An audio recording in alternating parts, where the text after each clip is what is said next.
ever on Instagram, I put a poll up asking if people wanted me to do an event season planning vlog, and I think it was 100% yes.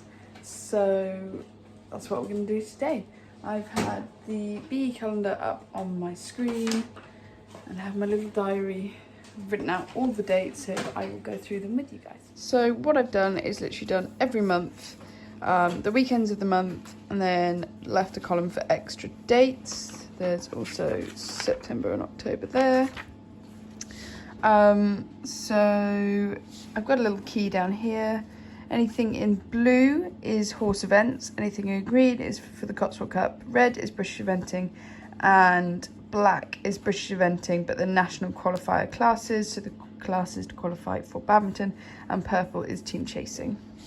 So we start in March, and basically what I've done is I've gone through all the calendars for these events and just put in all the events that I would consider going to. So for BE, for example, that's anything in Oxfordshire, Worcestershire, Gloucestershire, and maybe Wiltshire, I think.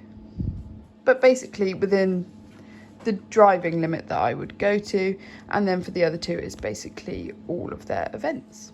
Okay, so once I've written down all of the events in my little diary, I go through each event looking with the schedules and the horses to see which ones I want to go to with which horse and what height. So the season starts off quite early, the 18th of March, with Cotswold Cup.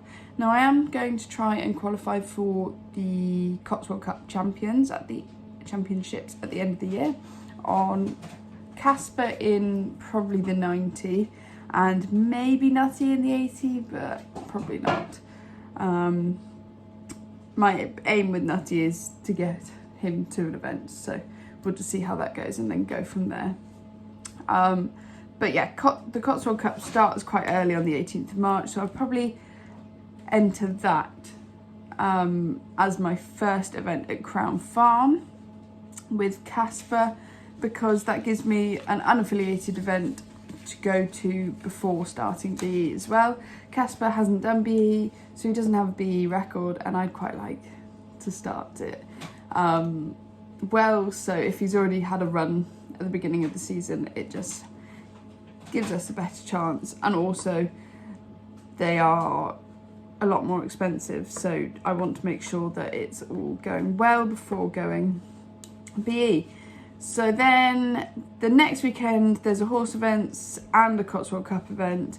I do want to go to these ones, but there is also team chasing at the Oakley, and my team have said they wanted to go to that, so I'll probably be going team chasing on the Sunday, and I don't think I can ask Casper to do an event the day before, which is why I've chosen to do Crown Farm the weekend before rather than one of my favourite events, but we will see.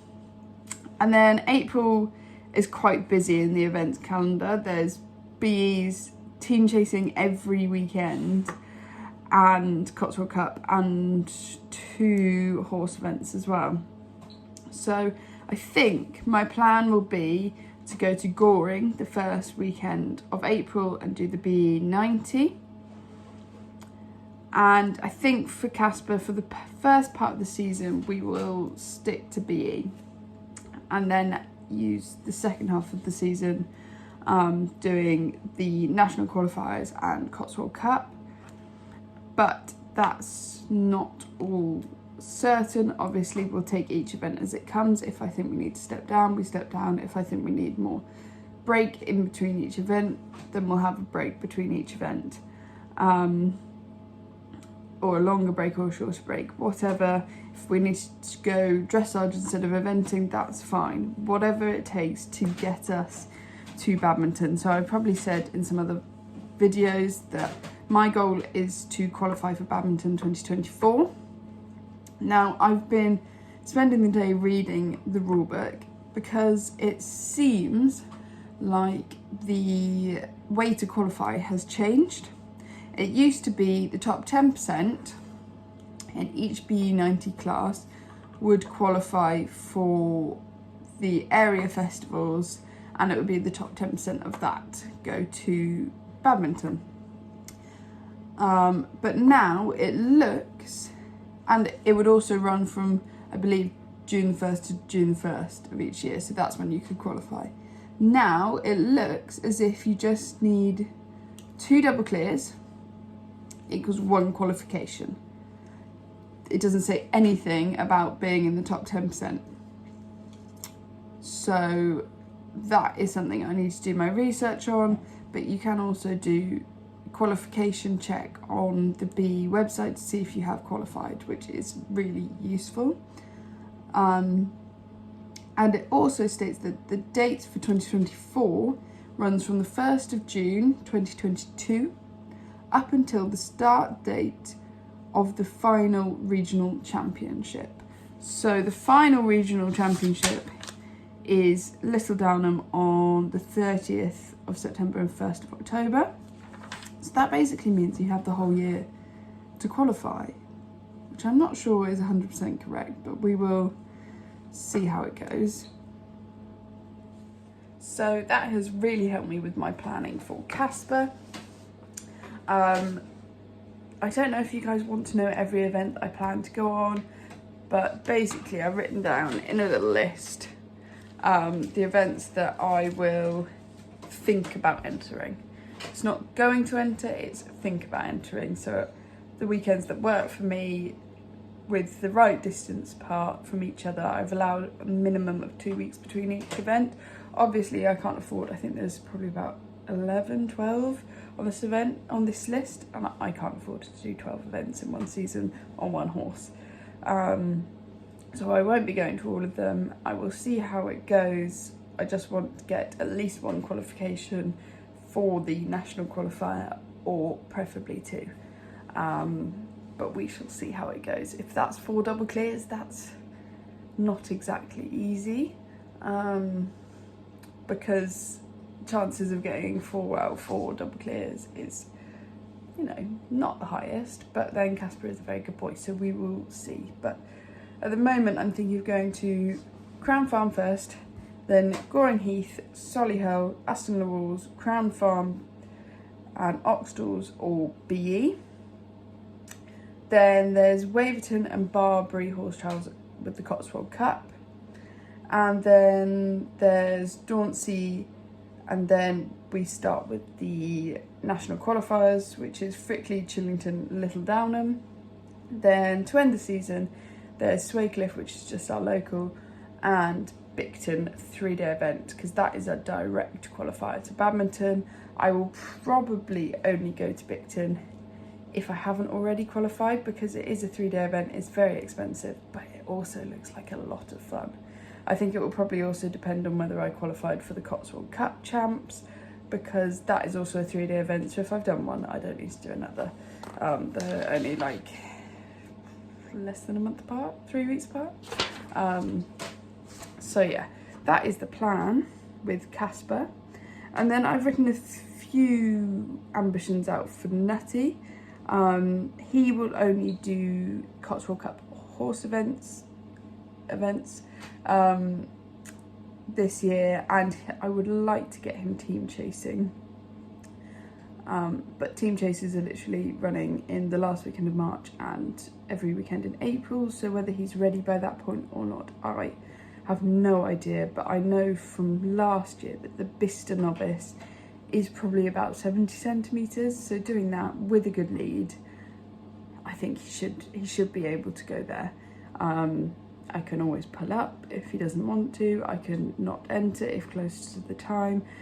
I think that that's a bad idea, but yeah, that's what I'm thinking about at the moment for him.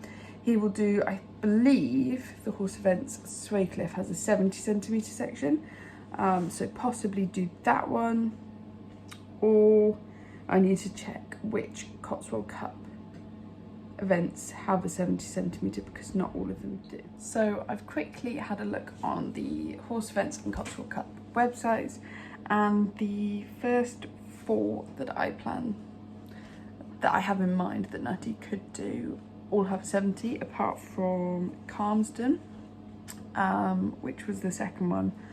So that will be something to take into consideration. He's definitely at the stage where he needs a 70 to begin with, because he's just not confident jumping, whereas when I got Casper, he was very confident jumping, and he'd done a little bit, not much, but a little bit. And I also had him try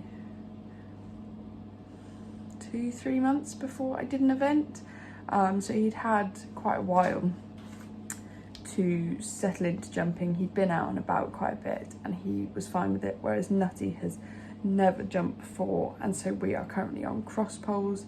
He is going to do his first show jumping show, well, clear round show, this week. We're doing a 60 and a 70, or maybe a 60 twice, but we'll see where we go from there, and what he thinks of jumping, whether the competition environment's too exciting for him, because he does get very heated very quickly and he struggles to listen to me to relax. He needs Casper or someone else to help him to just chill his brain. You can ask him a simple question that he doesn't understand and he'll get very wound up about it. He doesn't just sort of think, I don't know what you're asking me. He goes, oh my God, what's that? What am I supposed to do? And really gets tense, and it's anxiety, really. So that is something to take into consideration, whether he just goes as a hunter horse, whether he just does dressage, because he's actually quite good at that. We will see. But if he does event, I have 7 events that he could go to throughout the year. That would just be quite nice to get him out and about, but there's absolutely no pressure on him to get out. I would only do it if I think he's ready. He may only do 1 at the end of the season. He may not be around for that long. I don't know. I haven't got any plans for him.